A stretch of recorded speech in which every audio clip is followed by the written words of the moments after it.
One of the things that makes my clinic different to other therapists and other physio clinics around the Midlands area is that I use a step-by-step system to help people get out of pain and stay out of pain so that they can go back to the things that they need to do without the problem returning. So whether this is playing with your kids or your grandkids, being able to go for a run 3 times a week, or just being able to excel at work without being pain or discomfort and the pain just keep on returning. Now, I've been fortunate enough to learn this from some of the best physios, and I've developed it into a system that's been tried and tested both in professional sports and with people in their 40s, 50s, 60s and beyond. And the first step of this system is understanding the patient's story. So everybody's pain is going to be different, and the pain that they experience is going to be different. So 2 people may have a similar type of injury, but the pain that they experience is going to be completely different. This is because different events are going to have led to that painful episode, and there's going to be different things going on in their life that is going to cause them to experience pain in a different way.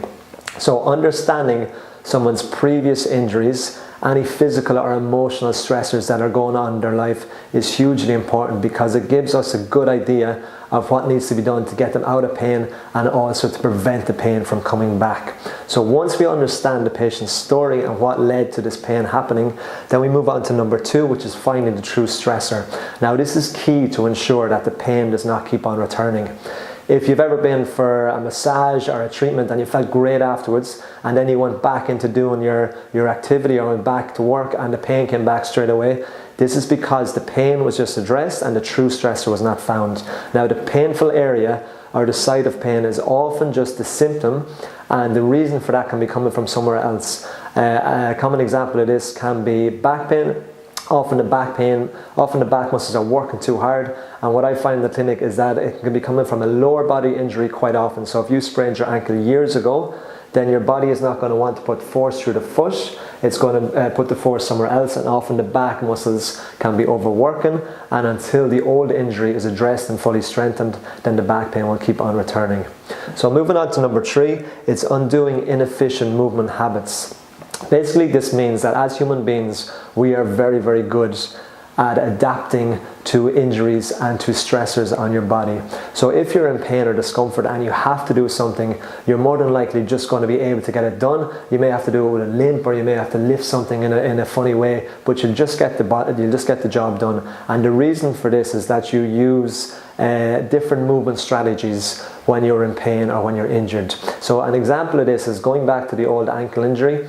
If you hurt your foot, initially at the time of injury, your body is not going to want to put as much weight through the foot, which is a great strategy. It's going to get other muscles around the leg and around the upper body working that little bit harder to take the pressure off the foot. Now, this is okay in the short term, but if this keeps on continuing, it's going to lead to problems down the way. And then other muscles are going to have to compensate, like your hip muscles, your back muscles, your hamstring muscles, and they're going to lead to this inefficient movement strategy where every time you do something, you're going to be working certain parts of your body more than they need to be. So what we want to do is we want to get out of these movement strategies that are costing you energy, that are costing you pain, or that are costing you to stiffen up, and get you back into some good movement habits.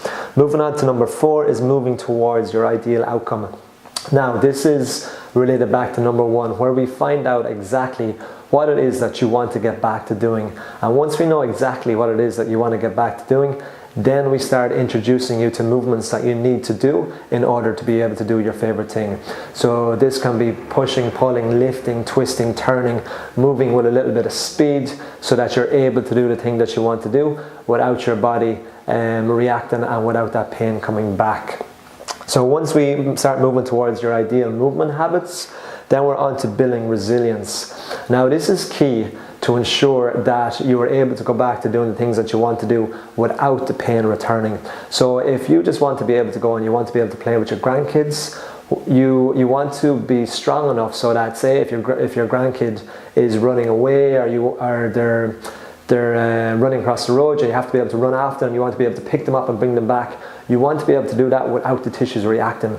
So this involves building strength, building stability, building good confidence in your muscles so that you're able to do the things you want to do without your muscles fatiguing, without your body fatiguing, and without the pain coming back. So building resilience is a key phase in the step-by-step process.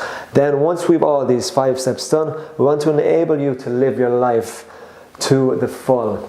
So often when people come into me and they've been in pain for a long time, they forget things that you used to do. So when I ask them, what is it that you really enjoyed doing before you had this pain? And they'll mention things like playing badminton, or maybe they used to go out and used to play five-a-side soccer during the week, and they just have stopped doing it, first of all because it was too sore, and then they've just forgotten that they actually used to love doing that. So at the moment, going back to those things may seem like a long way away, but if you go through the step-by-step process, and if you get strong, you get resilient, you build robustness, you'll find that you will be able to go back to do these things without the pain returning.